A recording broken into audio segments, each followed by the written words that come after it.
2018 आपण 13व्या अध्यायामध्ये 500 ओव्यांपर्यंत आलो. आता 501व्या ओवीपासून पुढे आपण पाहतो.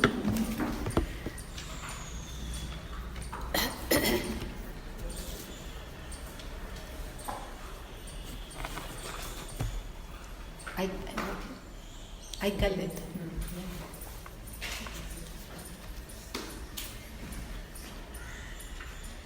गेल्या वेळेला शेवटी 500 ओवीकडे जिथे थांबलो होतो त्या ठिकाणी स्थैर्य ह्याचं जे काही उल्लेख यामध्ये आहे तो आपण पाहिला. आणि त्याच्यात शेवटची म्हणजे काही भाग असा होता की तैशा आल्या गेल्या उर्मी नोव्हे गजबज मनोधर्मी किंबहुना धीरुक्षमी कल्पातीही. म्हणजे अगदी शेवटपर्यंत कल्पांताचा समय आला तरी सुद्धा अत्यंत धैर्याने तो सहन करतो सगळ्या गोष्टी. आणि मनामध्ये कुठल्याही उर्मी, क्रोध आहे, शोक आहे, मोह आहे, अनेक प्रकारच्या उर्मी येऊ शकतात. अशा कोणत्याही जरी उर्मी आल्या तरीसुद्धा गजबज मनोधर्मी. काय झालं?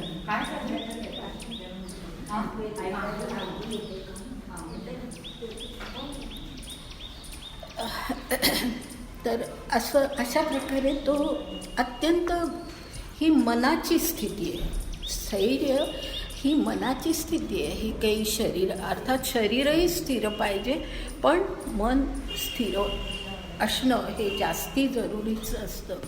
काही वेळेला कामामध्ये असताना सुद्धा अगदी युद्ध करत असताना सुद्धा मन स्थिर असणं हे जास्ती महत्त्वाचं असतं. आणि त्यामुळे स्थैर्य ह्याचा खरा अर्थ तो आहे की आतमध्ये आपल्या जो अंतःकरणाचा आपला भाग आहे तो अत्यंत स्थिर असणं, कुठल्याही कारणाने त्याच्यामध्ये विचलित काही विचार असे निर्माण न होणं. आता हे स्थैर्य हे पाहिल्यानंतर आता शेवटचा त्या श्लोकातला अगदी शेवटचा जो ज्ञानाचं लक्षण म्हणून सांगितलेलं आहे त्याचा आता आपण उल्लेख करतो. आणि तो आहे जे तुम्ही श्लोक पाहिला तर त्या ठिकाणी दिसेल आत्मविनिग्रह असं म्हटलेलं आहे. आत्मविनिग्रह असं म्हटलं आहे. आणि ह्या आत्मविनिग्रह 7वा श्लोक हे पहा. जर कळलं नाही तर जरा आजूबाजूला बघा, बोलू नका प्लीज. इतरांना पण ते डिस्टर्ब होतं, मलाही होतं. प्लीज बोलू नका. 7वा श्लोक आहे. 7व्या श्लोकामध्ये आपण ज्ञानाची लक्षणं पाहतो की ज्ञान कशाला म्हणायचं किंवा ज्ञानी कोण असतो, तो कसा असतो, त्याची लक्षणं काय हे आपण पाहतो. आणि त्या लक्षणांमध्ये आत्तापर्यंत स्थैर्य इथपर्यंत आपण आलो जिथे 500वी ओवी संपली. आणि त्यानंतर आता शेवटचं लक्षण जे त्या श्लोकामध्ये आहे ते म्हणजे आत्मविनिग्रह असं म्हटलेलं आहे त्याला. आत्मविनिग्रह. आता त्याची सुरुवात 501व्या ओवीपासून होते. 501वी ओवी कदाचित नाही घेतली तरी चालणार आहे. मी पाहिजे तर अर्थ त्याचं सांगीन नंतर. परंतु आधी मी आत्मविनिग्रह ही कल्पना आधी स्पष्ट करते. हा जो ते ज्याला ज्ञानाचं लक्षण म्हटलं म्हणजे काय, आत्मविनिग्रह हे कशाला म्हटलेलं आहे. कारण ह्यामध्ये आत्मशब्द आहे, विनिग्रह शब्द आहे. तर कुठेतरी आपल्या मनामध्ये घोटाळा होऊ नये म्हणून आपण आधी ती कल्पना आधी स्पष्ट करून घेऊया. मग ओव्या इतक्या भराभर आपल्याला समजत जातील. तर त्याच्यामध्ये जो आत्म हा शब्द आहे तो आत्मा असा आहे खरा. पण आपण ज्या अर्थी आत्मा, परमात्मा हे शब्द वापरतो त्या अर्थी तो नाही आहे. लक्षात आलं. म्हणजे आता काय मग त्या अर्थी नाही आहे, तर मग काय आहे, तर त्याचं खरं हे असं की आत्मा हाच शब्द आहे, परंतु त्या आत्म्याचं चैतन्य, आत्मा हा चैतन्यपूर्ण आहे ना, तर त्या आत्म्याचं चैतन्य जिथे जिथे प्रत्ययाला येतं, आपल्या ज्यामध्ये प्रत्ययाला येतं त्याचा विनिग्रह, असा अर्थ आहे. लक्षात आलं.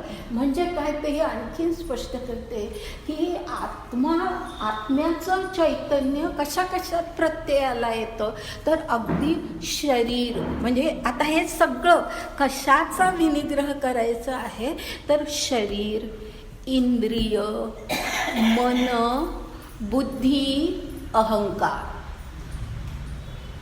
आलं लक्षात. तर आपण पूर्वी पाहिलेलं आहे, आठवतं तुम्हाला की सर्वात आपलं शरीरातलं सर्वात बाहेरचा बहिर्मुख काय असतं, इंद्रिय असतात, बरोबर आहे ना. तर शरीर आहेच, शरीराची जी इंद्रिय जी बहिर्मुख आहे ती इंद्रिय, त्या इंद्रियांच्या आत किंवा इंद्रियांच्या वर काय असतं, मन. आठवतं, ही सगळी अशी उभ्या रेषेतली कल्पना मी सांगितलेली. तर ती मन आहे, मनावरती बुद्धी आहे, बुद्धीवरती आपण एरवी आत्मा असं म्हणतो, परंतु त्याचबरोबर बुद्धीवरती अहम पण आहे. अहंकार ह्याचा अर्थ नेहमीच असा घेऊ नका की गर्व वगैरे, असं नाही. अहम ही भावना, मग त्याच्यातून अहंकार ज्याला आपण एरवी म्हणतो तो निर्माण होतो. पण हे जे आहे म्हणजे शरीर, इंद्रिय, मन, बुद्धी, अहंकार ह्या सर्वांचा विनिग्रह किंवा ह्या सर्वांवरती विनिग्रह. आता विनिग्रह या शब्दामध्ये पुन्हा निग्रह हा महत्त्वाचा शब्द, बरोबर. निग्रह एक संयम आहे, नियंत्रण आहे, निग्रहाने केलेलं नियंत्रण आहे, निश्चय आहे, निश्चयपूर्वक असं नियंत्रण आहे, तो निग्रह. आता त्याला हे जे विशेषण आणखीन लावलं आहे, विनिग्रह असं म्हटलेलं आहे, त्याचं कारण काय आहे ते आपण नीट समजावून घेऊया. की आता हे जे आहे, मी म्हटलं की आत्म्याचं चैतन्य हे शरीर आहे, इंद्रिय आहेत, मन, बुद्धी, अहंकार, ह्याच्यातून ते प्रत्ययाला येतं, आपल्याला अनुभवाला येतं. तर आता ह्या सर्वामध्ये अत्यंत महत्त्वाचं जे आहे ना, ते म्हणजे मन. आता मन हे महत्त्वाचं कसं, तर आपण जे पूर्वी ऊर्ध्व रेषेतली कल्पना आपण पाहिली आहे ना, ती डोळ्यासमोर आणा, म्हणजे तुम्हाला पटकन लक्षात येईल की मन हे महत्त्वाचं कसं. आता खरं म्हणजे मनाचा निग्रह करण्यासाठी इंद्रियांचा निग्रह व्हायला पाहिजे, आणि इंद्रियांचा निग्रह होण्यासाठी मनाचा निग्रह व्हायला पाहिजे. हे दोन्ही बरोबर, ते दोन्ही परस्पर पूरकच असतं. की आपली इंद्रिय कधी ताब्यात येतात, ज्या वेळेला मन ताब्यात असतं. पण मन कधी ताब्यात असतं, ज्या वेळेला आपण हात पुढे आणत नाही एखादी गोष्ट करायला. म्हणून पहा, कबीरांनी म्हटलंय ना, मन गया तो जाने दे, मत जाने दे शरीर, असं जे म्हटलेलं, मत जाने दे शरीर, मन गया तो जाने दे. कारण मनावरती नियंत्रण करणं हे फार कठीण आहे. त्यातल्या त्यात सोपं आपण निग्रह कशाचा करू शकतो, इंद्रियांचा. की आलं मनामध्ये की ही गोष्ट करावी, एखादी वस्तू पडली आहे, कोणाला न कोणी पाहत नाही आहे, पटकन आपण उचलावी असं मनात आलं, शक्यता सगळ्या आपण लक्षात घेऊ की आल्या असं मनामध्ये एक लोभ निर्माण झाला की हे आपण उचललं तर काय हरकत आहे, कोण बघताय आपल्याला, आणि कोणाचं आहे असं कोणी सांगत नाही, आपण उचललं तर काय झालं, लोभ मनामध्ये निर्माण झाला. मन गया तो जाने दे, मनाला नाही आपण आवरू शकत. मत जाने दे शरीर, हात नका पुढे आणू, बरं, हात पुढे आणू, ते उचलू नका. त्याची एक सुंदर गोष्ट तुम्हाला आठवते, मी एक सांगितली होती. मला काही वेळेला थोडा वेळ जातो, पण ह्या गोष्टीतून आपण खूप काही शिकत असतो. एक गोष्ट मी सांगितली होती की एक साधू असा अरण्यातून जात होता आणि त्या तिथे एक नाणं, म्हणजे पूर्वीची नाणी ही सोना चांदीची वगैरे असतं, तर ते एक नाणं पडलेलं त्याला दिसलं. आणि तेवढ्यात त्याला असं दिसलं की एक पखालीवाला, म्हणजे पाणी घालणारा, तिथून जातोय. तर त्या साधूला वाटलं, म्हणजे त्याची मनाची हे चांगली होती, की त्याला असं वाटलं की ह्याच्या मनामध्ये, हा गरीब आहे बिचारा, त्याच्या मनामध्ये लोभ निर्माण होऊ नये आणि त्याने ते नाणं उचलू नये, म्हणून साधूने त्या नाण्यावरती असा पाय ठेवला आणि उभा राहिला. तो पखालीवाला आला, त्याने पाणी घातलं, पुन्हा गेला, पुन्हा पाणी घातलं, अशा 2-4 फेऱ्या झाल्या. मग त्याला म्हटलं, हा साधू असाच्या असा का उभा राहिला, काही ह्याला झालंय का, काही दुखतंय का, म्हणून त्याने विचारलं की महाराज तुम्ही असे का उभे आहात. तर मग त्यांनी आपलं खरं ते सांगितलं की नाही रे बाबा, ह्या ठिकाणी ना हे नाणं पडलं आहे आणि तुला लोभ होऊ नये, मोह होऊ नये आणि तू ते उचलू नये म्हणून मी तिथे पाय देऊन उभा राहिलो. त्यावेळेला त्या पखालीवाल्याने सांगितलं, अहो 4 दिवसापासून ते पडलेलं आहे तिथे. म्हणजे जे आपलं नाही ते आपण घ्यायचं नाही, ही जी वृत्ती आहे ना, ती मनाची वृत्ती असते. तर हे जे मन असतं, त्या मनावरती नियंत्रण आणणं हे फार जरुरीचं असतं. आणि म्हणून पहा, या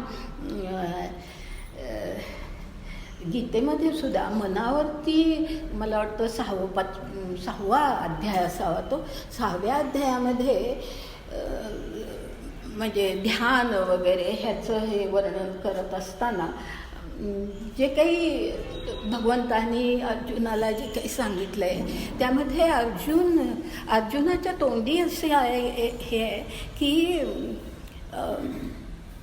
मन चंचल आहे कृष्णा, असं म्हटलेलं आहे त्यांनी.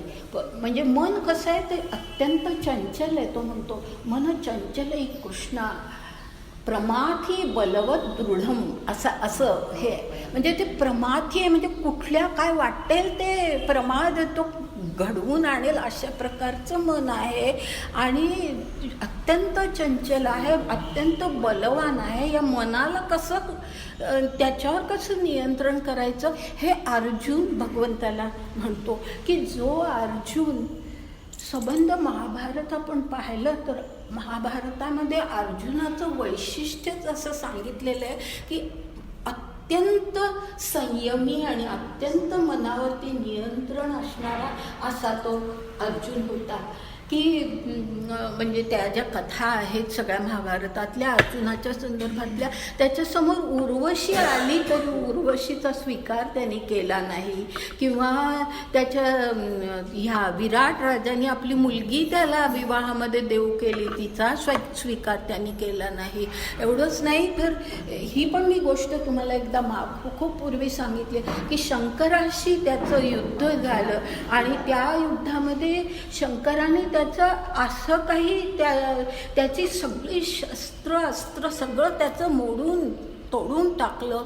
हातातलं धनुष्य तुटलेलं होतं, म्हणजे आता काहीच नाही, शंकराशी युद्ध तरी कसं करायचं अशी परिस्थिती. आणि तो शंकर आहे माहिती नव्हतं, तो किराताच्या म्हणजे बिल्लाच्या वेशात आलेला होता. तर त्यावेळेला शेवटी अर्जुनाने काय केलं, ते जे मोडलेलं धनुष्य होतं ते त्याचा अर्धा जो भाग त्याच्या हातात आला तो घेतला आणि ह्याच्या किराताच्या डोक्यावरती घातला. त्यावेळेला तो शंकर अत्यंत प्रसन्न झाला आणि म्हणाला की तुझ्यामध्ये केवढा निग्रह आहे की तू अशा प्रसंगामध्ये आता काहीच नाही, हतबल होऊन जाईल कोणी माणूस, अशी परिस्थिती तुझ्यावर आली तरीसुद्धा तू हे झालं, माघार घेतली नाहीस, तू शेवटपर्यंत शौर्याने माझ्याशी लढा दिलात. आणि म्हणून ज्या पाशुपत अस्त्रासाठी शंकराची तो हे करत होता प्रार्थना, म्हणजे त्यासाठी तप करत होता, ते अस्त्र त्याला शंकराने दिलं. इतका निग्रह, इतकं धैर्य, इतका मनावरती पूर्णपणे एक संयम ज्याच्यामध्ये होता, तो अर्जुन म्हणतो चंचलही मन कृष्णा. म्हणजे किती लक्षात घेण्याचं आहे की सारखं आहे की मन हे किती चंचल असतं, हे अर्जुन भगवंताला सांगतोय की मी कसा त्याच्यावरती निग्रह करू.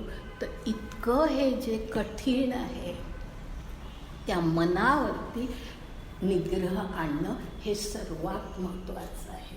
कारण काय, तुम्ही जर ती ऊर्ध्व रेषा लक्षात आणली तर काय आहे, मन हे अशा काही स्थितीमध्ये असतं की मन जर इंद्रियांकडे खेचलं गेलं तर ती इंद्रिय तर बहिर्मुखच आहेत, बरोबर आहे ना.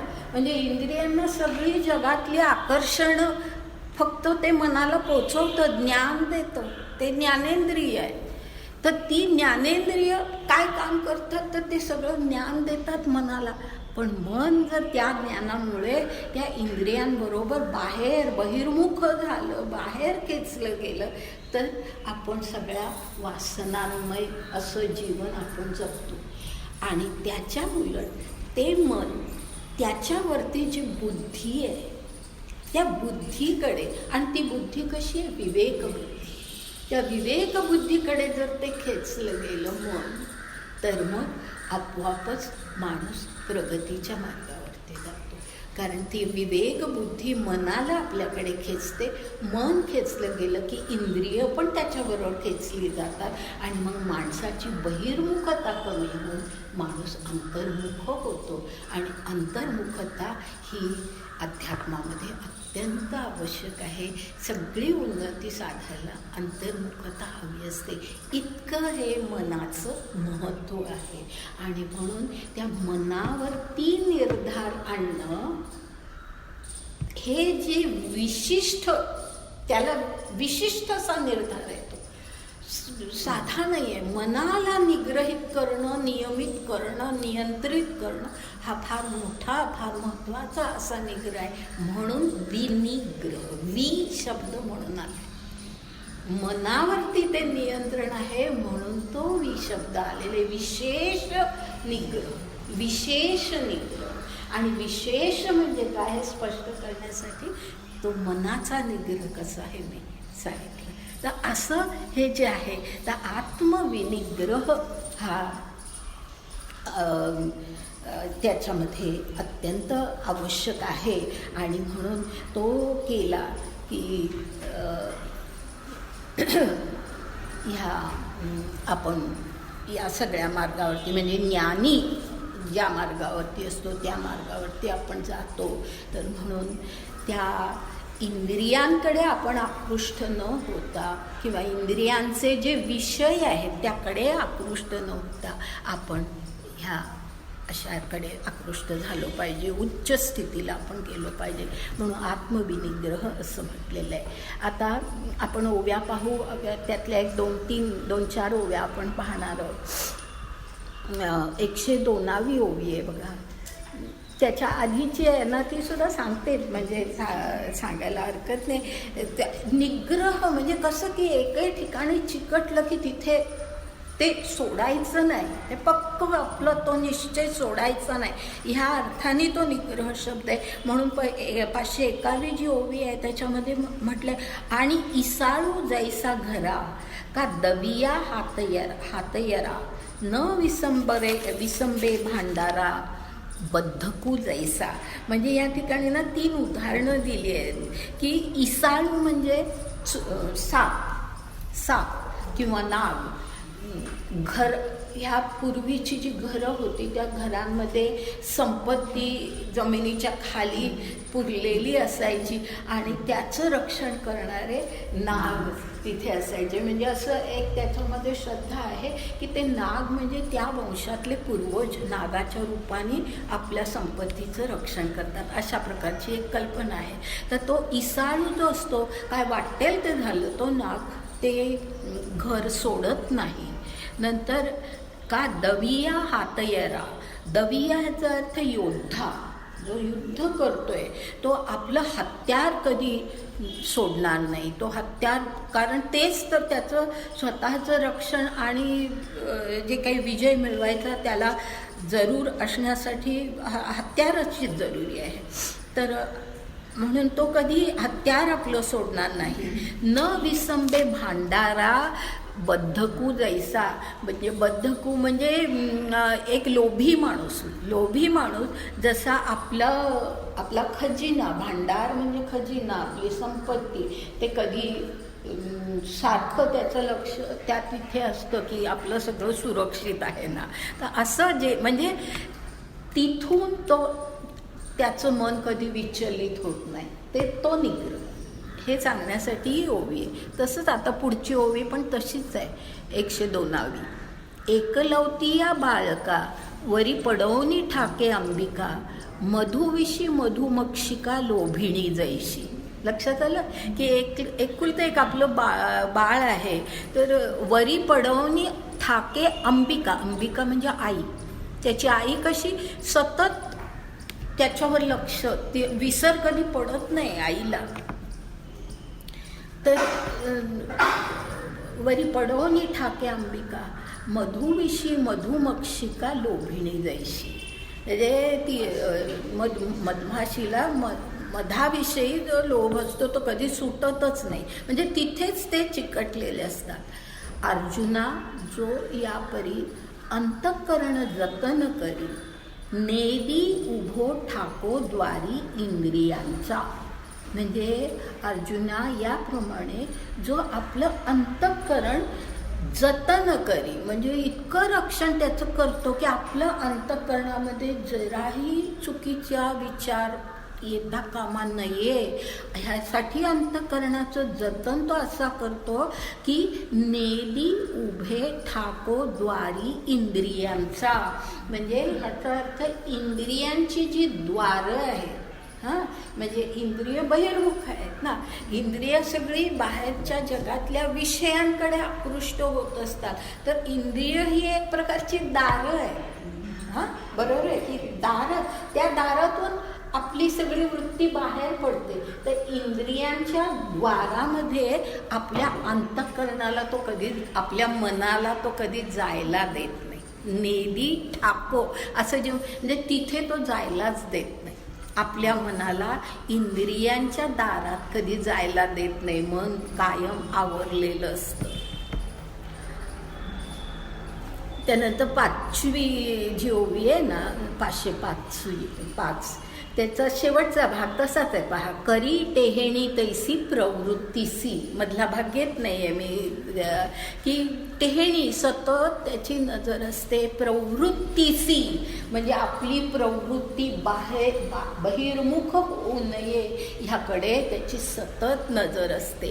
करी टेहेणी तैसी प्रवृत्तीसी.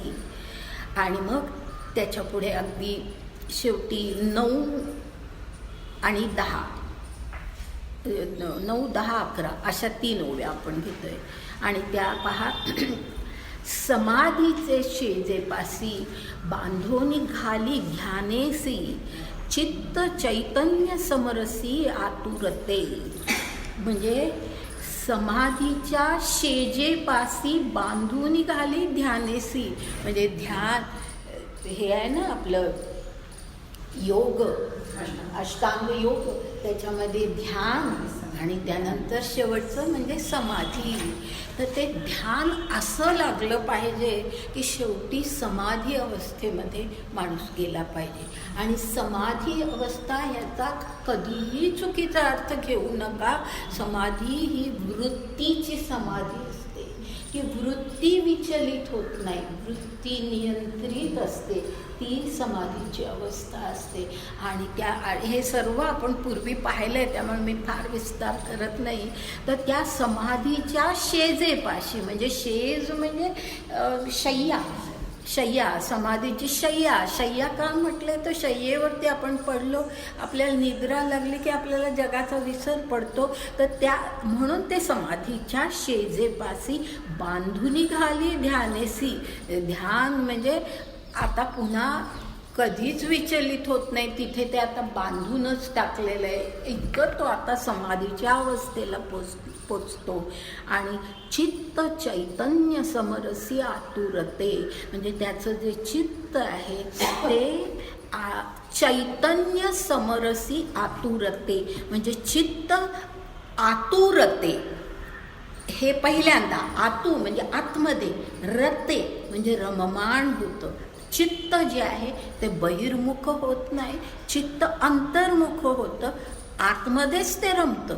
आणि आतमध्ये रमतं ह्याचा अर्थ कुठे? चैतन्याशी, आत्म्याशी, आत्म्याकडे ते रमतं. त्याला मी आत्मा आहे, मी देह नाही, आणि मी देह नाही, त्यामुळे मग देहाला माझ्या जे काही सगळं हवं आहे ते मला आता नको आहे, मी चैतन्य आहे. ह्या अशा प्रकारे त्याचं चित्त हे आत्मरते, रत रममाण झालेलं आहे. ते अंतर्मुख होऊन तिथेच चैतन्याशी ते आता रममाण झालेले आहे. अगा अंतःकरण निग्रह जो, तो हा हे जाणीजो, हा आधी तेथ विजयो ज्ञानाचा पै. म्हणजे अगा म्हटलंय म्हणजे अर्जुनाला म्हटलंय, अर्जुना अंतःकरण निग्रह ज्याला म्हणतात तो हा, हे जो जाणतो, हा हे असे शब्द लागून आलेत म्हणून मी स्पष्ट करते. अंतःकरण निग्रहो जो, तो हा म्हणजे तो ज्ञाता, हा हे जाणीजो म्हणजे तो हे जाणतो, हा आधी तेथ विजयो ज्ञानाचा पै, म्हणजे अशा ज्ञात्यामध्ये ज्ञानाचा खरा विजय झालेला आहे. विजय ज्याला म्हणतात, ज्ञानाचा विजय तो हा. जयाची आज्ञा आपण शिरीव आहे अंतःकरण, मनुष्याकारे जाण ज्ञान चितो. म्हणजे आता अशा त्या ज्ञानाचीच आज्ञा, ते शिरीव आहे अंतःकरण. म्हणजे आता त्याचं जे अंतःकरण आहे ते अशाच प्रकारची आज्ञा शिरसावंद्य, शिरीव आहे म्हणजे शिरसावंद्य म्हणतो ना आपण, आज्ञा शिरसावंद्य करणं असंच आहे, म्हणून तो शिरी शब्द आलाय. आज्ञा आपण शिरीव आहे अंतःकरण, मनुष्याकारे जाण ज्ञान तो, म्हणजे मनुष्याच्या आकारामध्ये असलेलं ज्ञान आहे तो माणूस, असं म्हणजे मूर्तिमंत ज्ञान असं त्याला म्हटलेलं आहे. असा हा आत्मनिग्रह इथे 7व्या श्लोकाच्या 511 ओव्या संपल्या.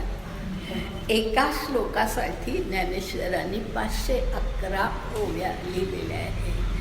आणि त्याचं कारणच आहे की पहा तुम्ही 7वा श्लोक जो वाचला तर नुसते एका पाठोपाठ एक शब्द आलेले आहेत, त्याची फोड केल्याशिवाय त्याच्यातला खरा गर्भितार्थ आपल्याला कळल्याशिवाय आपल्याला तो श्लोक कळूच शकणार नाही. आणि म्हणून हा इतका विस्तार. आणि आपल्याला माहिती आहे ज्ञानेश्वरांच्या पुढे जे श्रोते होते त्यामध्ये सर्व प्रकारचे श्रोते होते, आणि त्यामुळे प्रत्येकाला ते कळलं पाहिजे ही दक्षता त्यांनी घेतलेली आहे. म्हणून इतका विस्तारपूर्वक असं हे सर्व विवेचन केलेलं आहे. आता आपण पुढे जातो, 8वा श्लोक पाहतो. 8वा श्लोक पाहतो. आता हे जे आहे ना, आता 8वा श्लोक मी वाचते आधी, आपण वाचूया आधी आणि मग त्यानंतर मी त्याबद्दल आधी सांगते. 8वा श्लोक असा आहे, इंद्रियार्थेषु वैराग्यम अनहंकारम एवंच जन्म मृत्यू जरा व्याधी दुःख दोषानुदर्शनम, असा तो श्लोक आहे. आता हे जे याच्यामध्ये सगळं जे काही वर्णन आहे ते आपण सगळं पाहणार आहोत ओव्यांप्रमाणे, परंतु ह्यामध्ये एक लक्षात घ्या की ही जी ज्ञानाची किंवा ज्ञात्याची लक्षणं जी आहेत ती अशी एक एक सुट्टी एक एक स्वतंत्र नाही आहेत. ती कशी आहेत, एकावर एक अवलंबून आहे. अगदी पहिलं अमानित्वापासून जर आपण लक्षात घेतलं तर आपल्या लक्षात येईल की प्रत्येकाशी दुसरं जोडलेलं आहे. हे असलं की हे होतं, हे असलं की हे होतं. अशा प्रकारे म्हणजे जशी एखादी काय म्हणू आपण साखळी असते ना, साखळीमध्ये ही कडी आहे, ह्या कडीमध्ये ही कडी पक्की असली पाहिजे, त्याच्यामध्ये दुसरी कडी अडकवली जाते, ती पक्की केली जाते. अशा प्रकारे एक एक कडी ज्या वेळेला पक्की होत जाते त्यावेळेला ती साखळी पक्की होते ना. तसं ज्ञान हे पूर्णतः आपल्यामध्ये बांधण्यासाठी ह्या निरनिराळ्या सगळ्या गुणांची आवश्यकता आहे. आणि ती जे लक्षणं आहेत किंवा ते जे गुण आहेत ते अशा प्रकारे सांगितलेले आहेत. आता जो आपण शेवटी जो पाहिला की आपण स्थैर्य पाहिलं, अंतःकरण निग्रह पाहिला, हे कधी साध्य होऊ शकतं तर आता हे आपण पुढचं श्लोकामध्ये जे वर्णन आहे ते वाचलं की आपल्या लक्षात येतं. काय पहिल्यांदा म्हटलंय पहा, इंद्रियार्थेषु वैराग्यम, आणि पुढे म्हटले अनहंकार एवच. म्हणजे आधी आपण एवढ्याचाच अर्थ बघूया आणि मग पुढच्या भागाकडे जाऊया. इंद्रियार्थेषु वैराग्य म्हणजे काय, इंद्रियार्थेषु वैराग्य म्हणजे इंद्रियाचे जे विषय आहेत, इंद्रियांचे जे विषय आहेत त्याच्या बाबतीत वैराग्य. इंद्रियांच्या विषयांच्या बाबतीमध्ये इंद्रियांचा अर्थ, ह्याचा अर्थ म्हणजेच विषय. इंद्रियांचा अर्थ काय तर इंद्रियांचे विषय. तर इंद्रियांचे विषय म्हणजे आता आपल्याला सगळे जी काय आपली ज्ञानेंद्रिय आहे त्या ज्ञानेंद्रिय आपल्याला विषयांचं ज्ञान देतात, बरोबर आहे. आता आणि ते म्हणजे मग इंद्रियांचे विषय कोणते तर शब्द, स्पर्श, रस, गंध, स्पर्श, हे सगळे इंद्रियांचे विषय. त्वचेला स्पर्श करतो, कानाला शब्द ऐकू येतो, त्वचेला चव, आपल्या जिभेला चव कळते. असं हे प्रत्येक आपल्या ज्ञानेंद्रियांचे हे निरनिराळे विषय, त्याला इंद्रियार्थेश असं म्हटलं. इंद्रियांचे अर्थ म्हणजे इंद्रियांचे विषय. तर हे जे सगळे विषय आहेत त्याच्या बाबतीमध्ये वैराग्य, त्या बाबतीमध्ये वैराग्य, इंद्रियांच्या विषयांच्या बाबतीमध्ये वैराग्य. म्हणजे कसं की आता पहिलं अगदी शब्द, कानावरती शब्द पडतो. आता कान हे ज्ञानेंद्रिय आहे, कानाने त्याचं काम केलंच पाहिजे.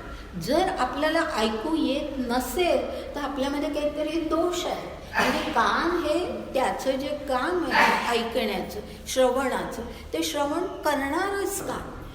पण ते जे श्रवण आहे ते श्रवण करून ते ज्ञान आपले कान आपल्या मनाला देतात. आणि मग पहा की जर समजा शब्द स्तुतीचे असले, आपल्याला खूप आनंद होतो, बरं वाटतं, आपली स्तुती करतात. निंदेचे शब्द असले की आपल्याला दुःख होतं.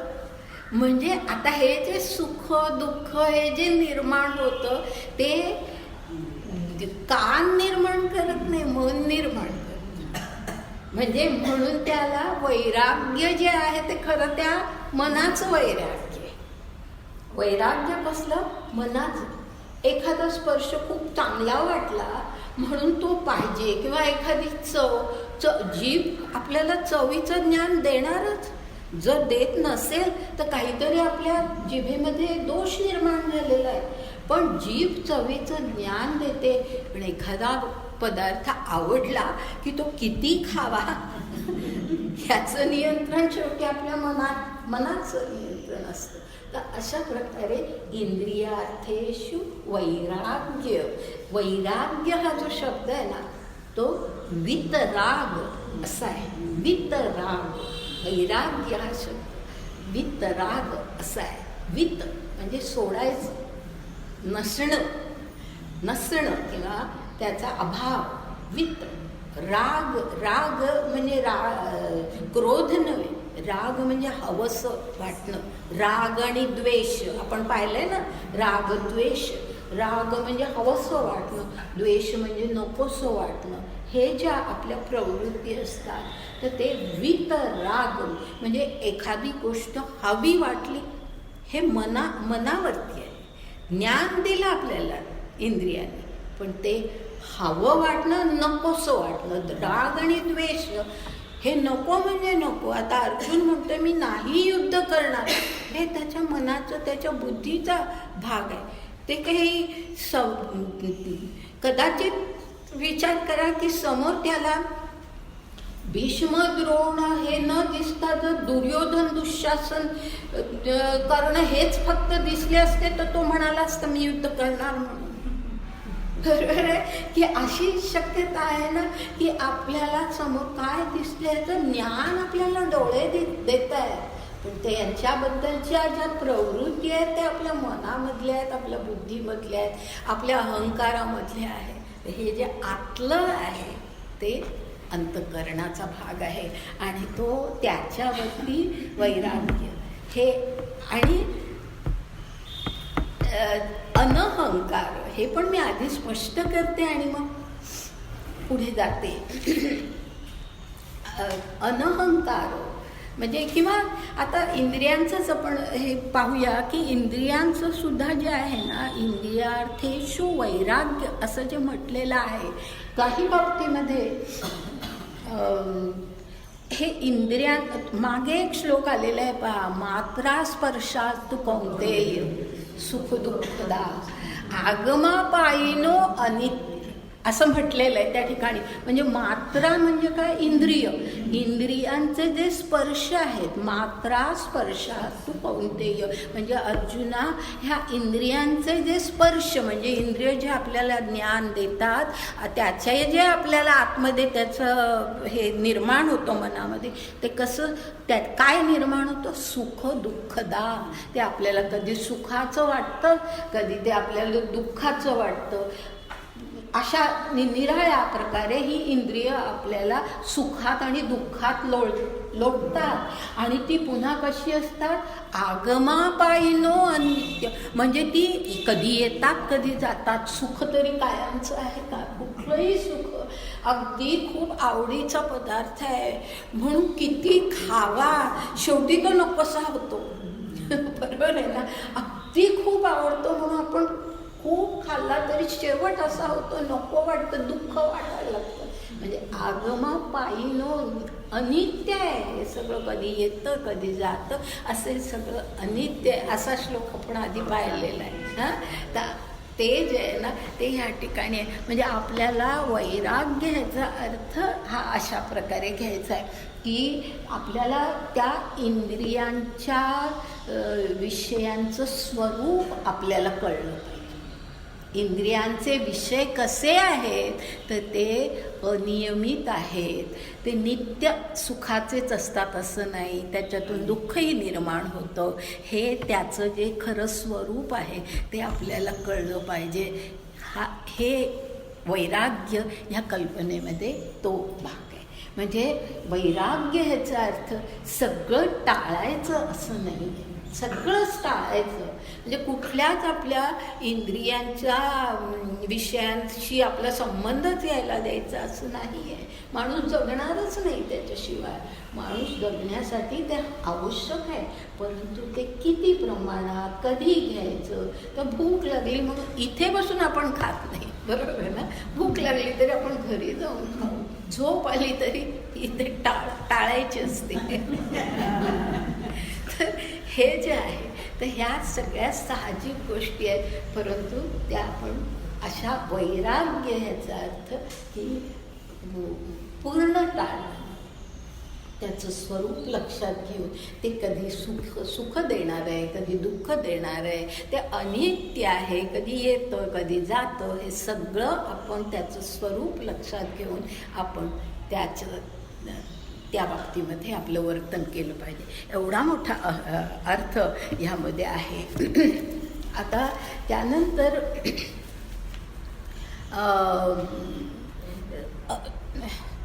अनहंकार ह्याचंही थोडं आधी विवेचन करते आणि मग आपण ओव्या बराबर पाहू शकू. कारण मी सगळ्या ओव्या घेणार नाही म्हणून आधीच आहे. अनहंकार म्हणजे आता अर्थ तर तुम्हाला कळला असेल की अहंकार म्हणजे एक गर्व की मी करतो, कर्तृत्वाचा अहंकार असतो तो. मी त्याच्यामध्ये अहम आहे, मी करते, मी केलं नाही तर हे होणारच नाही वगैरे वगैरे जे सगळं अहमशी संबंधित असा जो आहे गर्व आहे तो अहंकार. आणि अनअहंकार म्हणजे अहंकार नसणं हे आवश्यक आहे. अहंकार नसावा. आता अहंकार नसावा म्हणजे अशा प्रकारे की पहा, आपण जर ज्ञानेश्वरी पाहिली तर ज्ञानेश्वरीमध्ये असे उल्लेख आहे ज्ञानेश्वरांनी केलेले की अमृतातेही पैजा जिंके, अशी माझी वाणी असेल की अमृताला सुद्धा अमृतापेक्षाही गोडी माझ्या वाणीमध्ये असेल, अशा प्रकारचे उल्लेख ज्ञानेश्वर करतात. परंतु ज्ञानेश्वरांची हा अहंकार नाही आहे. आपण सर्व सबंध ज्ञानेश्वरी जर नीट लक्षात घेतली अगदी पहिल्या अध्यायापासून तर आपल्या लक्षात येतं.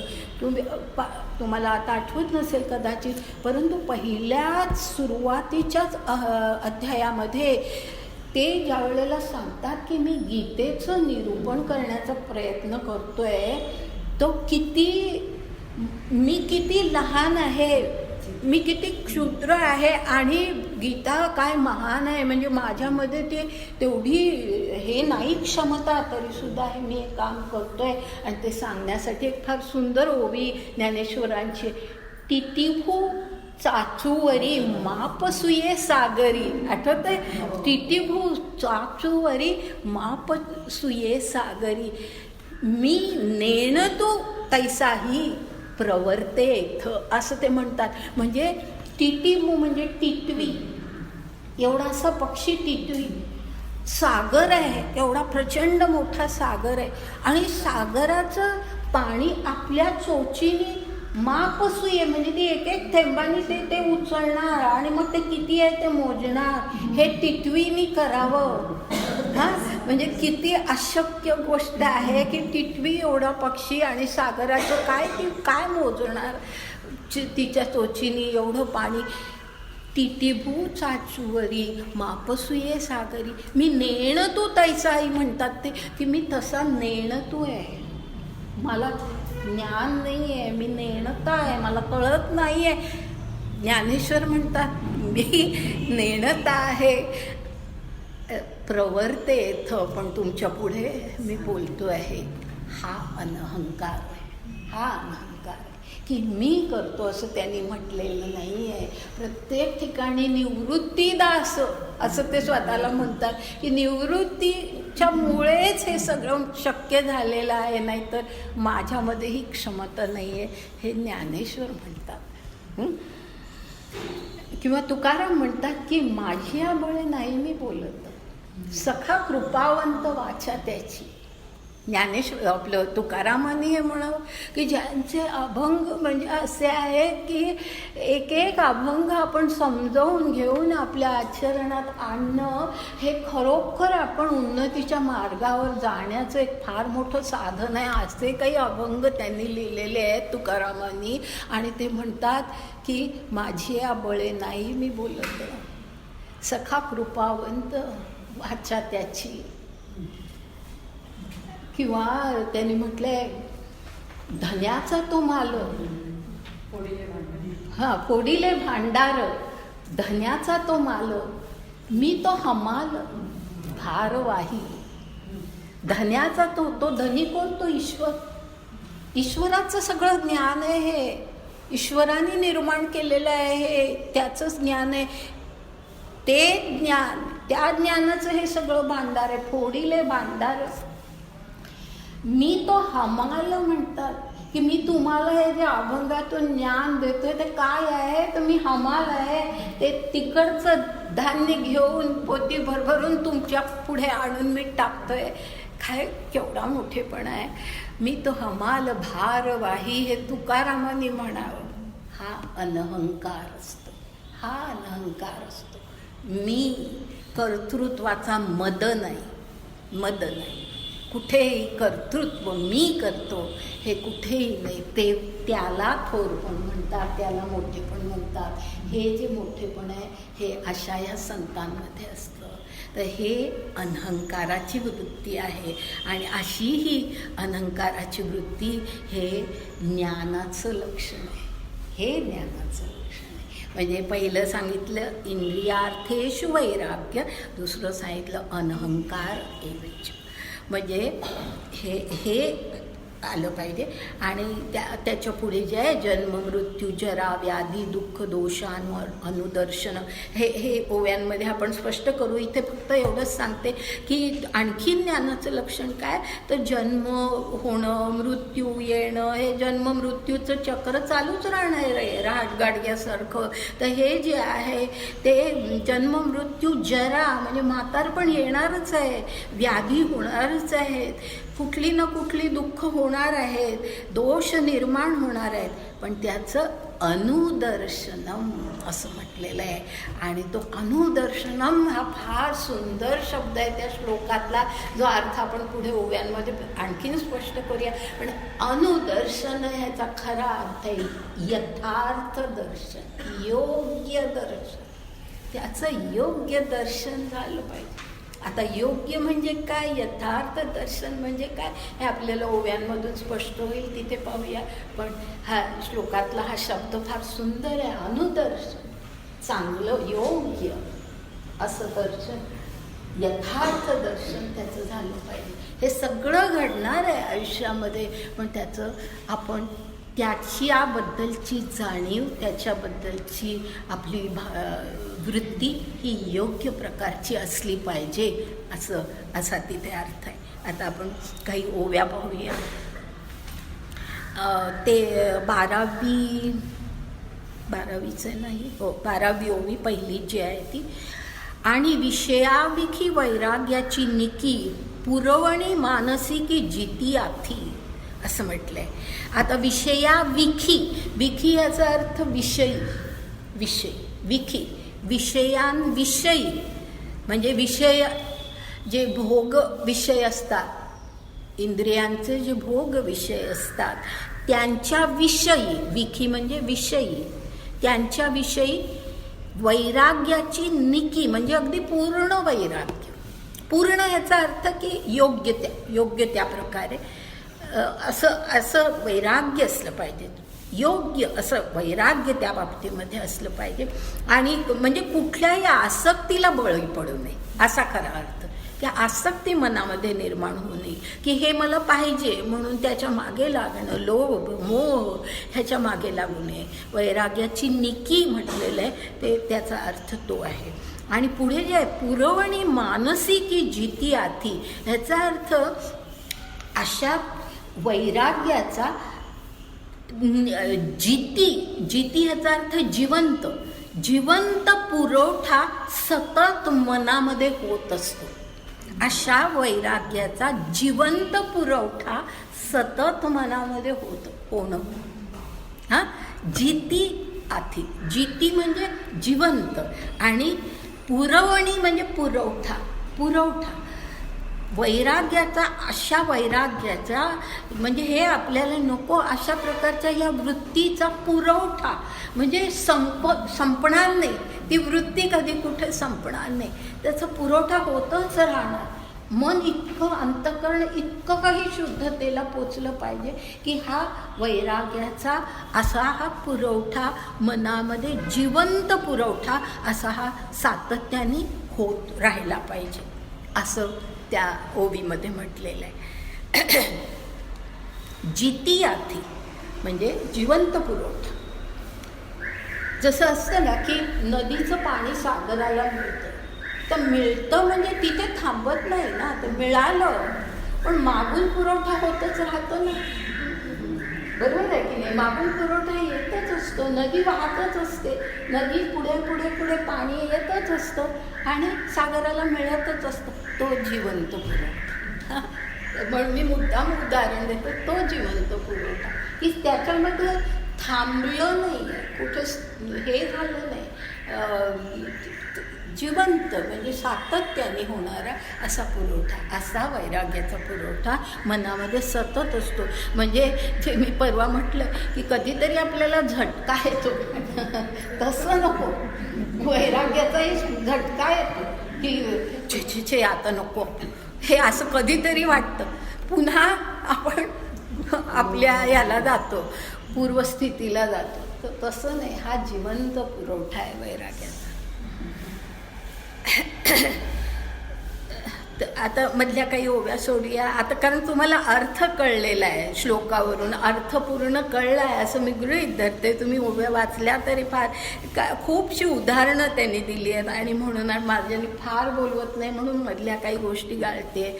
आता 17वी ओवी जी आहे ती बघतोय आपण, 517वी ओवी.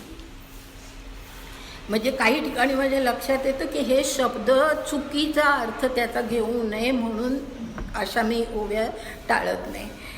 17वी ओवी अशी आहे, जयाच्या मनी आलस्य देही अतिकार्ष्य यमदमी सामरस्य जयासी गा असं म्हटलंय. म्हणजे आता ह्या ठिकाणी आलस्य हा जो शब्द आहे त्याचा चुकीचा अर्थ घेण्याची शक्यता आहे, कारण आळस असं वाटतं आपल्याला. म्हणजे ज्याच्या मनात आळस आहे म्हणजे तमोगुण झाला ना. तमोगुणी माणसाच्या अंगामध्ये आळस असतो, झोपून नाही, आपण झोपूनच राहावं असं वाटतं, नको उठायला, काय काय गरज आहे तिथे जायची, नाही आजचा क्लास बुडला तर बुडला. हे जे आहे हे आलस्य असतं. तर तो अर्थ ह्या ठिकाणी नाही आहे. ह्या ठिकाणी आलस्य ह्याचा अर्थ कंटाळा असा आहे, कंटाळा. आणि कशाचा कंटाळा, तर जे हे आहे म्हणजे इंद्रियांचे जे विषय आहेत, भोग जे आहेत, त्या भोगांचा कंटाळा, विषय भोगांचा कंटाळा नको, विषय भोगांचा कंटाळा असा अर्थ आहे तिथे.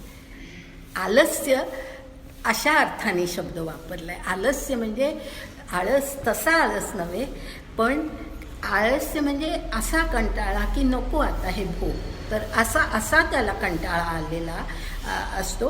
देही अतिकार्ष्य म्हणजे कारण का की देहाने तो जगतच नसतो, त्याचं लक्ष सगळं आपण आत्मा आहोत या वृत्तीवरती असल्यामुळे जो माणूस अगदी आरामात असतो त्याचा देह जरा सर्व प्रकारे म्हणजे खाणं पिणं जाणं होतं अशा प्रकारचा देह असतो. तर तसा ह्याचा नाही, देही अतिकार्ष्य. तर तो कार्ष्य म्हणजे कृश देह, देही अतिकार्ष्य, कारण देह म्हणून तो जगतच नाही, तर त्यामुळे आहे ते देही अतिकार्ष्य. यमदमी सामरस्य जयासी गा. आता यम आणि दम हे शब्द येऊन गेलेले आहेत, आठवतोय तुम्हाला? यम आणि दम हे आपण ज्या वेळेला अष्टांग योग पाहिला त्यावेळेला पहिल्या ज्या पायऱ्या आहेत, पहिली सुरुवातच म्हणजे अष्टांग योगाची यम आणि दम ही आहे. की यम आणि दम म्हणजे मनावरचं नियंत्रण आणि शरीरावरचं नियंत्रण हे आलंच पाहिजे. तिथून सुरुवात करायची, मग पुढे जायचं. यम दम हे करत करत मग पुढच्या 8 पायऱ्या आहेत आणि मग अगदी सर्वात शेवटी ध्यान आणि समाधी आहे. तर अशा त्या 8 पायऱ्या चढत जायच्यात, पण पहिल्या पायऱ्या चढल्याशिवाय तुम्ही शिखराकडे जाऊच शकत नाही. इतकं त्या अष्टांग योगामध्ये यमदमाचं महत्त्व आहे. म्हणजे शरीरावरती नियंत्रण, मनावरती नियंत्रण आणि सामरस्य ह्याचा अर्थ या ठिकाणी आनंद वाटणं असा आहे. सामरस्य म्हणजे त्याच्याशी तो इतका एकरूप होऊन जातो, यमदमाशी तो इतका एकरूप होऊन, सामरस्य हा म्हणून वापरलाय तो शब्द की यम आणि दम मुद्दाम करावे लागत नाही.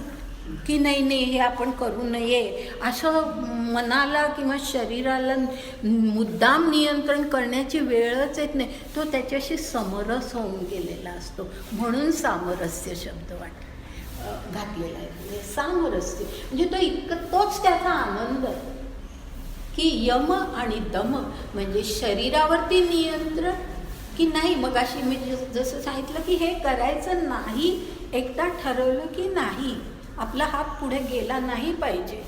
हे जे आहे हे शरीरावरचं आहे. तसंच मनावरचं, मनाला इतकं नियंत्रणामध्ये ठेवायचं आणि ह्या नियंत्रणाशी, ह्या संयमाशी तो सामावून गेलेला आहे, सामरस्य निर्माण झालेलं आहे. म्हणून त्याला त्याचा आनंद वाटतो. त्याला आपण काहीतरी भयंकर काहीतरी आपल्यावरती बंधनं घालतो असं त्याला वाटत नाही. त्याला त्या नियंत्रणाचा आनंद वाटतो तो, कारण तो ज्ञानी आहे, ज्ञानी अवस्थेला पोचलेला आहे. आपल्या सामान्य माणसांना हे सगळं फार कठीण वाटतं, परंतु त्याच्याबद्दल आपण या ठिकाणी बोलतोय. तर जयाच्या मनी असं म्हटलंय ना, तो जयाचा जो आहे तो जो आहे तो ज्ञानी माणूस आहे. जयाच्या मनी आलस्य देही अतिकाश यमदमी सामरस्य जयासी गा. आता त्याच्यानंतर मधल्या थोड्या ओव्या गाऊया आणि 22वी ओवी घेऊया. 22 ते 26 अशा ओव्या घेऊ आपण आता. ते हे विषय वैराग्य जे आत्मलाभाचे भाग्य येणे ब्रह्मानंदायोग्य जीव होती. मला वाटतं की अर्थ अगदी सहजपणे कळला असेल की असं हे विषयांचं वैराग्य जे आहे ते काय आहे. तर त्याच्यामुळे काय होतं तर आत्मलाभ याचा अर्थ आत्मज्ञानाचा लाभ. आपण आत्मा आहोत, आपण शरीर नाही आहोत, हे आत्मज्ञान त्याचा लाभ होतो. आत्मलाभ, आत्मा म्हणून तो त्याचं अस्तित्व असतं त्याच्या पुढे. तर आत्मलाभाचं भाग्य. आणि जो माणूस अशा म्हणजे ही फक्त कल्पना नाही आहे. आपले ऋषीमुनी म्हणा किंवा आज सुद्धा अशी असंख्य काही माणसं आहेत की जी अशा स्थितीला पोचलेली असतात की हाच सगळा आनंद, आत्मलाभाचा जो आनंद असतो त्याच्या पलीकडे त्यांना काही जीवनच नाही असं वाटतं. अशा प्रकारची माणसं जी असतात त्या म्हणून पुढे म्हटलंय की येणे ब्रह्मानंदायोग्य जीव होती. म्हणजे ब्रह्माचा आनंद, ब्रह्म आपण त्याला एरवी म्हणतो पहा, सत चित आनंद. सत ते ब्रह्म अस्तित्वात आहे, ते चैतन्यपूर्ण आहे आणि ते आनंदपूर्ण आहे. ही ती ब्रह्माची स्थिती आहे. हे त्याचा जो आनंद आहे तो आनंद ह्या ज्ञानी व्यक्तीला मिळतो. आपल्या सामान्य माणसांची सुख आणि ह्या ज्ञानी माणसाचा ब्रह्मानंद ह्यामध्ये जमीन आसमानाचं अंतर आहे. जमीन आसमान. आपण सुखी कशात होतो? आपल्या सुखाच्या कल्पना म्हणजे सुख समाधान ह्याच्या कल्पना, इष्ट निष्ठ ह्याच्या कल्पना इतक्या अशा प्रकारच्या असतात. एक उदाहरण म्हणून सांगते की कुठेतरी वाचनात आलेलं म्हणून आठवतं मला की एकाने असं म्हटलं की मला समाधान कधी वाटतं तर माझ्याकडे गाडी अगदी सर्वात भारी किमतीची आहे ह्याचं समाधान मला वाटतं. पण त्याच्याही पेक्षा मला जास्त समाधान कशाचं वाटतं तर मी ज्या ठिकाणी माझी गाडी पार्क केली जाते त्याच्या शेजारची गाडी कशी आहे. म्हणजे माझ्यापेक्षा कमी प्रतीची आहे की नाही, माझ्यापेक्षा आणखीन काहीतरी उच्च प्रतीची गाडी त्याची आहे का काय, माझं समाधान गेलं. हे सामान्य माणसाचं सुख समाधानाच्या कल्पना असतात की आपल्याला ह्या अशातच आपण अडकलेलो असतो की ह्यालाच सुख म्हणतो, ह्याला समाधान म्हणतो. ब्रह्मानंद हे फार पलीकडची गोष्ट आहे. तर आता ह्याच्या बाबतीत आपण म्हणतोय की असं आत्मलाभाचं भाग्य ज्याला मिळतं, येणे ब्रह्मानंदायोग्य जीव होती, म्हणजे त्याचा जो जीव आहे, त्याचा जो खरा शुद्ध आत्मा आहे, तो मग ब्रह्मानंदामध्ये मग्न होतो, अशी त्याची परिस्थिती होते. ऐसा, आता पुढे दुसरी पुढची ओवी, ऐसा उभय भोगी त्रासू देखसी जेथ बहुवसू तेथ जाण रहिवासू ज्ञानाचा तू. म्हणजे अर्जुनाला असं म्हटलंय, ऐसा उभय भोगी असं जे म्हटलंय ना, त्याचा अर्थ नीट लक्षात घ्या.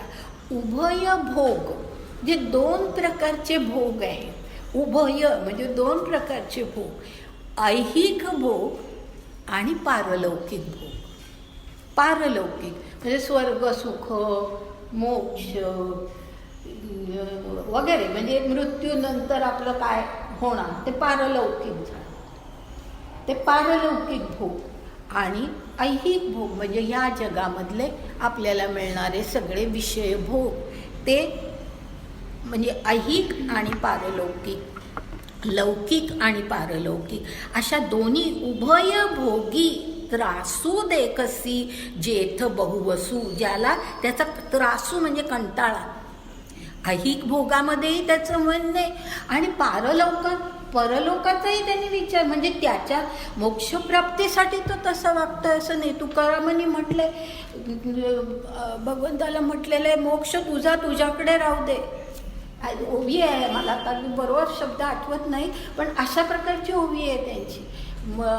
तू मोक्ष जो आहे तो तुझा, कधी आठवलं तर सांगेन, मोक्ष तुझा तुझ्याकडे राहू दे, मला मोक्ष नको, सुखे घालावे गर्भवासी म्हणतात ना ते.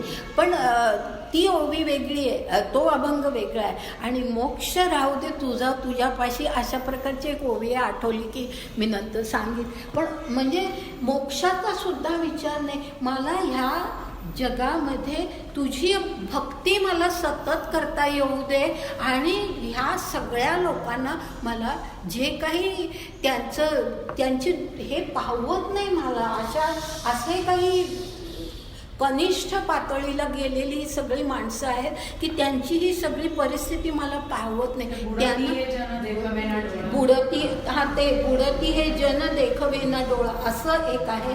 तर ते जे आहे तर ते अशा प्रकारचं आहे की मला नाही पाहवत आहे ते त्यांचं सगळं, हे जर बुडताय ते मला बघवत नाही. त्यांच्यासाठी मला जगायचं आहे आणि ह्या जगामध्ये राहून मला तुझी भक्ती करायची, मला तुझा मोक्ष वगैरे काही नको, असं तुकाराम म्हणतात.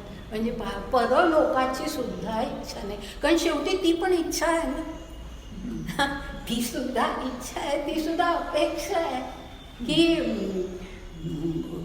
माणूस गेल्यानंतर, म्हणजे मी असं पाहिलेलं आहे की माणूस गेल्यानंतर ह्यांना विचारलं जातं की बाबा ह्या तिथीला मृत्यू झाला का, ह्या काय त्याचं असेल ते, तर मग ते सांगतात की नाही स्वर्ग प्राप्ती अगदी नक्की असं सांगितलं जातं वगैरे. हे जे सगळ्यांना म्हणजे माणसाचं जीवन हे फक्त ते परलोकातली सुख आणि ह्या लोकातली सुख ह्याचा विचार करण्यापलीकडे आपण जात नाही. तर हा तसा नाही आहे. हा कसा आहे, उभयभोगी त्रासू देखसी जेथ बहुवसू तेथ जाण रहिवासू ज्ञानाचा तू. तिथे ज्ञान रहिवासू म्हणजे वस्तीला आलेलं आहे, त्याच्या ठिकाणी ज्ञानाची वस्ती आहे. ज्ञान आणखीन कुठे नाही, त्या अशा माणसाच्या ठिकाणी आहे की ज्याला अशा सुखांच्या मध्ये तो गुंतलेला नाही. आणि पुढे काय म्हटलंय, आणि सजाडाची ये परी इष्टापूर्ती करी परी केले पण शरीरी वसो नेदी. लक्षात आलं तुमच्या की सजाड ह्याचा अर्थ चाड म्हणजे इच्छा, काम, इच्छा. काम ह्याचा अर्थ नीट घ्या, काम म्हणजे कुठल्याही प्रकारच्या ज्या इच्छा आहे की आपण काम कुठली जी कर्म करतो ती काहीतरी इच्छा त्याच्या मागे, प्रेरणा त्याच्या मागे असते की मला परीक्षेत इतके मार्क पडले पाहिजे म्हणून विद्यार्थी अभ्यास करतो. म्हणजे सचाड असतो तो त्याच्या मागे काहीतरी तो सकाम असतो. आलं लक्षात? इच्छा असते, त्याच्या मनामध्ये इच्छा असते, त्या इच्छापूर्तीसाठी तो काम करतो. तर हा माणूस कसा असतो? आणि सचाडाची परी इष्टापुरते करी, परी केले पण शरीरी वसोने दी. आता लक्षात आलं की एखादा सचाड माणूस, एखादा सकाम माणूस ज्या प्रकारे काम करेल, की एखादा विद्यार्थी अगदी नाही खूप अभ्यास करतोय कारण मला एवढं यश मिळालंच पाहिजे, म्हणजे तो सचाडपणे ते काम करतोय. तर हा माणूस कसा असतो? कुठलंही जे काम करतो ते एखाद्या सकाम माणसासारखंच करतो. म्हणजे इच्छापूर्ती करण्यासाठी एखाद्या माणसाने एखादं काम करावं, तशाच प्रकारे हाही काम करतो. म्हणजे असं नाही की हा विरक्त झालाय म्हणून कर्माकडे त्याचं आता लक्ष नाही, असं नाही. आपली जी कर्तव्य आहेत, आपली जी सगळी कर्तव्य आहेत, निराळ्या परिस्थितीमध्ये आपली जी सगळी कर्तव्य आहेत, ती सगळी कर्तव्य आपण योग्य प्रकारे पूर्ण करणं, म्हणजे सचाडासारखं, सकाम माणसासारखंच आपणही कर्म करणं. परंतु मी पुढे काय? परी केले पण शरीरी बसवणे दी, म्हणजे मी केलंय हा भाव नाही, कर्तृत्वाचा अहंकार नाही, मी केलं असं तो म्हणत नाही. एखाद्या सकाम माणसासारखं इतक्या जिद्दीने तोही काम करेल, परंतु ते मी केलं असं तो म्हणत नाही. केले पण शरीरी वसवणे दी. शरीरी ह्याचा अर्थ सगळंच आलं, इंद्रिय, मन, बुद्धी, अहंकार सगळ्यामध्ये तर मद चढतो, नाहीतर तर तो असा मद चढायला देत नाही. पुढे म्हटलंय वर्णाश्रम पोषके कर्मे नित्य नैमित्तिके तया माझी काही न ठके आचरता. म्हणजे सगळी कामं करतो की वर्णाश्रम म्हणजे वर्णानुसार असलेलं काम, आश्रमानुसार असलेलं काम, आपलं जीवनामध्ये ज्या स्थितीमध्ये आहोत आपण, अगदी विद्यार्थी दशेत आहोत का, आपण गृहस्था दशेमध्ये आहोत का, आपण वानप्रस्थ आहोत, संन्यासी आहोत, काय जे काय वर्णाच्या आणि आश्रमाच्या ज्या कल्पना आहेत, तर वर्ण आणि आश्रम, आता हे लक्षात घ्या की आपण ह्या ठिकाणी हे वर्ण वगैरे हे जे उल्लेख येतात, हा ज्ञानेश्वरांचा काळ लक्षात घ्यायचा आहे. आज आपण हे उल्लेख करत नाही, आपण असं म्हणतो की हे उल्लेख करणं बरोबर नाही, वर्ण, जाती हे सगळं गेलं पाहिजे. परंतु हे उल्लेख ज्ञानेश्वरीमध्ये जे आलेले आहेत हे त्या काळाला लक्षात घेऊन आपण त्याचा विचार करायचा आहे. कारण प्रत्येक ग्रंथ जो असतो, मी मागेही एकदा हे सांगितलंय की प्रत्येक ग्रंथ जो असतो त्या प्रत्येक ग्रंथामध्ये काही भाग असा असतो की जो सर्वकालिक असतो, कुठल्याही काळामध्ये तो तसा सत्य असतो. आता उदाहरणार्थ आपलं जे काही तत्वज्ञान आहे, ज्याच्यामध्ये आत्मा ही कल्पना आहे, परमात्मा याविषयीची कल्पना आहे, हे कायमचं आहे. ते काही प्राचीन काळामध्ये, वेदकाळामध्ये होतं आणि आज नाही असं नाही. ते जे ज्ञान आहे किंवा ती जी काही एक जाणीव आहे ती सर्वकालिक आहे. आणि ग्रंथांमध्ये काही असा भाग असतो, गीतेमध्येही आहे, ज्ञानेश्वरीमध्येही आहे, दासबोधामध्येही आहे. प्रत्येक ग्रंथ आपण पाहिला तर आपल्याला असं दिसतं की काही भाग असा असतो की त्या काळाच्या संदर्भामध्ये ते उल्लेख आलेले असतात आणि त्यामुळे हे जे उल्लेख असे आहेत. म्हणून ज्ञानेश्वरी टाकून द्यायची, गीता टाकून द्यायची की हे ग्रंथ वाचणं म्हणजे अगदी चुकीचं आहे असं म्हणायचं, असं नव्हे. त्या काळाचा आपण विचार केला तर त्या काळामध्ये ही परिस्थिती होती. 13व्या शतकामध्ये जातीभेद इतके प्रकर्षाने अस्तित्वामध्ये होते की त्या काळामध्ये जर त्यांनी जात असंही त्या या ठिकाणी म्हटलेलं नाही, वर्ण म्हटलेलं आहे. तर त्यामुळे लक्षात घ्या की त्या वर्णानुसार, आश्रमानुसार जी कर्म आपल्याला करायला पाहिजेत अशी कर्म. आणि पुन्हा पुढे म्हटलंय नित्य कर्म, नैमित्तिक कर्म. हा आणखीन एक भाग आहे, नित्य कर्म. आता आपण जेवतो, नित्य कर्म आहे. स्नान करणं नित्य कर्म आहे. तर हे जे आहे नित्य कर्म झाले. नैमित्तिक कर्म काही निमित्ताने, काही सणवारांच्या वेळेला किंवा श्राद्ध पक्ष ही जी कृत्य असतात, ही जी कर्म असतात, ही नैमित्तिक असतात, काही निमित्ताने ती आपण करत असतो. तर अशी जी सगळी कर्म वर्णाश्रमाप्रमाणे आणि नित्य कर्म आणि नैमित्तिक कर्म तया माझी काही न ठके आचरता, म्हणजे त्याचं आचरण करण्यामध्ये तो कुठेही मागे राहत नाही. न ठके याचा अर्थ तो ते सगळं करतो जे करायला पाहिजे, जे आवश्यक आहे. कारण ती विहित कर्म असतात. विहित कर्म हा शब्द गेला आहे आपल्याला, बरोबर ना. विहित कर्म आवश्यक आहे. ती आवश्यक कर्म ही जी आहेत ती तो करत असतो. परी हे मिया केले की हे माझेनी झाले, ऐसे नाही ठेविले वासने माझी. किती स्पष्ट आहे उल्लेख की असं मनामध्ये त्याच्या कुठेही येत नाही की हे मी केलं, हे माझ्यामुळे झालं. सगळी महान ज्यांना आपण म्हणतो ना, कोणीही असो, राजकीय क्षेत्रातली माणसं पहा, म्हणजे आपण आपला स्वातंत्र्याचा काळ पाहू. टिळक म्हणजे स्वातंत्र्यपूर्व काळ आपण पाहिला, टिळकांनी केवढं कार्य केलेलं आहे. परंतु मी केलं आणि माझ्यामुळे हे झालं हा भाव कधी नव्हता. की बाबा मी हे एवढं केलं म्हणजे मला पुढे मुख्यमंत्रीपद, प्रधानमंत्रीपद मिळालं पाहिजे, हा भाव कधी त्यांच्या मनामध्ये नव्हता. देशाला स्वातंत्र्य मिळालं पाहिजे हाच भाव होता. म्हणजे कर्तव्य करत होते, जे आवश्यक होतं ते कर्तव्य करत होते. परंतु मी केलं, माझ्यामुळे झालं आणि म्हणून मला हे मिळालं पाहिजे वगैरे हा भाव त्याच्यामध्ये कुठेच नव्हता. असा हा जो माणूस तो ज्ञानी माणूस असतो.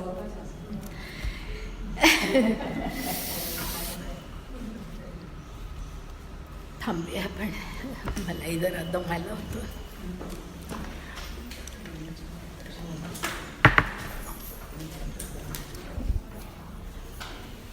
हा 13वा अध्याय ना फार मोठा आहे, फार मोठा आहे. खूप वेळ लागणार आहे. किती महिने लागणार मी